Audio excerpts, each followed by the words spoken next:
उम्मीद है शानदार, जिंदाबाद, जबरदस्त होंगे। और बच्चों एसएससी जीडी पर बहुत दिनों बाद वीडियो आ पाता है और आप ये देख पाते हैं कि सर एसएससी जीडी पर बहुत सारे मतलब अभी हो सकता है कि बढ़े ना बढ़े, पर नहीं भी बढ़ी तो भी एक मतलब सम्मानजनक पोस्ट है। बढ़ गई तो सोने पे सुहागा है। हर बार बढ़ती हैं, 2-3 बार से ऐसे देख रहे हैं कि हर बार बात तक बढ़ जाती हैं, पर इस बार शुरुआत में इतनी अच्छी पोस्ट है तो एक मोटिवेशन है। फॉर्म करेक्शन आज से शुरू हुआ है, रात 12 बजे से 12 बजे 1 मिनट से चल रहा है और 7 तारीख तक चलेगा, यानी आज भी, कल भी और परसों भी, और फिर ये परमानेंटली क्लोज्ड।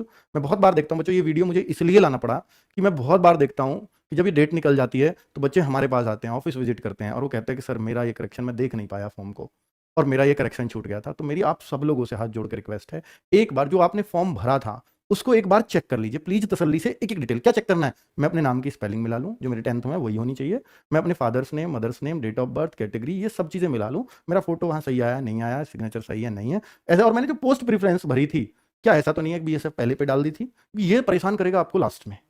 जब आपका सिलेक्शन हो जाता है तो आप फिर पूछते हो कि सर क्या बीएस आप पोस्ट प्रेफरेंस बदल जाएंगी क्या? नहीं बदलती बच्चों। आप चाहे एसएससी में रैंक 1 हो, अगर आपने पहले पे बीएसएफ डाल दी तो आपको बीएसएफ ही मिलेगी। क्योंकि फिर ये सोचते हैं ना एसएससी, तो इस तरह से सोचते हैं कि अच्छा ये यार बीएसएफ चाहता है और फर्स्ट रैंक वाले को तो इसकी चॉइस की तो देनी ही पड़ेगी, इसको भी नहीं देंगे तो किसको देंगे? तो आपको तो पहले मिलेगी, ठीक है। और फिर चांस नहीं है कुछ भी बदलने का। तो अभी ये लास्ट चांस है कि आज, कल और परसों कि कुछ भी बदल सकते हो। चलो, और मेरी जो फॉर्म रिजेक्ट एक्सेप्ट, ये बहुत होता है बच्चों कि मल्टीपल फोटोज, अभी तो वो पहचान भी नहीं सकते आप कि भाई कैसे कैसे फोटोज हैं, क्या है। मल्टीपल फोटोज के कारण भी, मतलब एक फोटो को कई फॉर्म्स में अलग अलग यूज हुआ हो तो उसकी वजह से भी वो रिजेक्शन होता है। अब साइन आपने हिंदी में कर दिया, कई बार उसको भी रिजेक्ट कर देते हैं वो भी। और कई बार कैपिटल लेटर में ही सिग्नेचर कर रखे हैं एक बच्चे ने, अंकित है तो A B capital, N B, K B, I B और टी बी। ऐसा नहीं है, ये आपको रनिंग हैंड में करने होते हैं। ए कैपिटल बना दो, अंकित लिख दो, ठीक है, बाकी सब स्मॉल में, तो रनिंग हैंड माना जाता है। तो ये छोटी छोटी कमियों से गलत हो सकता है, मतलब गड़बड़ हो सकती है। लाइनिंग वाले पेज पर कभी वो बात अलग एक्सेप्ट कर लें, बट करते नहीं है, प्लेन पेज पर ही सिग्नेचर होने चाहिए। ये कुछ पॉइंट हैं जो मैं बता रहा हूँ। एक बार क्या, पिछली बार बच्चों का ये होता है, मेरी पेमेंट, बच्चों का फॉर्म आ गया, प्रिंट भी निकल गया, सब कुछ हो गया, लेकिन पेमेंट पेंडिंग रह गई। और जब पेमेंट पेंडिंग रहती है फॉर्म रिजेक्ट होता है। तो देख लेना, पेमेंट स्टेटस भी चेक कर लेना अपने फॉर्म का कि वो एक्सेप्ट है या नहीं है, ठीक है।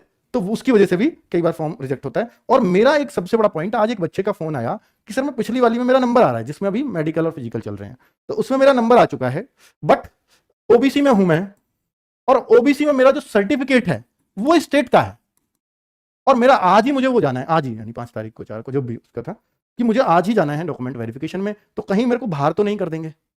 मैंने कहा बाहर तो करेंगे, 100% करेंगे, इसमें कोई चांस नहीं है कि आपको बोलें, क्योंकि ये सेंट्रल का होना चाहिए, गवर्नमेंट ऑफ इंडिया का होना जरूरी है, क्योंकि नौकरी गवर्नमेंट ऑफ इंडिया की है। ये सेंट्रल का ही चलेगा, स्टेट का चलेगा ही नहीं, ठीक है। तो फिर इसके लिए क्या इलाज है? अब फिर मैंने पूछा कि इस बार भर दिया फॉर्म, से भर दिया, क्या अब है सेंट्रल का? जी नहीं है। तो अब भी सेंट्रल का नहीं है, तो फिर अगले में भी सेम काम होगा।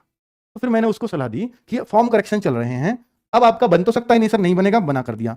5 से 7 तक फॉर्म करेक्शन है। देखिए इस सलाह को सुनिए और औरों को भी दीजिएगा अगर पता हो तो आप एक काम करिए कि आपने ओबीसी भर रखा था ना, उस ओबीसी को हटाइए और जनरल कैटेगरी में डाल दीजिए अपना, ईडब्ल्यूएस भी नहीं, जनरल में अपना कैटेगरी चेंज कर दीजिए, ओबीसी से जनरल में। क्योंकि अब क्या हो गया, पहले क्या होता था कि अगर आपका ओबीसी सर्टिफिकेट नहीं है आपके पास तो जनरली में ऑटोमेटिक काउंट कर लेते थे। अब ये प्रोविजन ही खत्म कर दिया गया है, अब आपको बाहर ही आना पड़ेगा। तो भाई अब अगर इससे बचना है तो फिर आपको कैटेगरी यहीं ओबीसी से करेक्शन करके जनरल करनी होगी, अगर आपका स्टेट का सर्टिफिकेट है ओबीसी का। और ये केस में ओबीसी का, एससी का, इनको देख लीजिएगा, सर्टिफिकेट गवर्नमेंट ऑफ इंडिया के चलेंगे। ईडब्ल्यूएस तहसील स्तर का बनता है शायद, उसमें वो चल जाता है, ठीक है।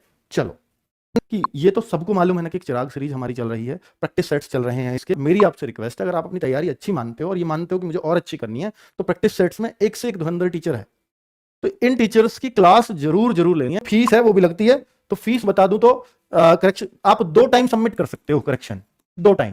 कैसे कि एक बार करेक्शन कर दिया, चाहे एक में, ये नहीं है कि एक ही करेक्शन कर सकते, नहीं, आप 3-4 करेक्शन कर लो, आपको जो जो करना है सबमिट करने से पहले। सबमिट अगर कर दिया तो 1 टाइम माना जाएगा। सब कुछ देख के सब बढ़िया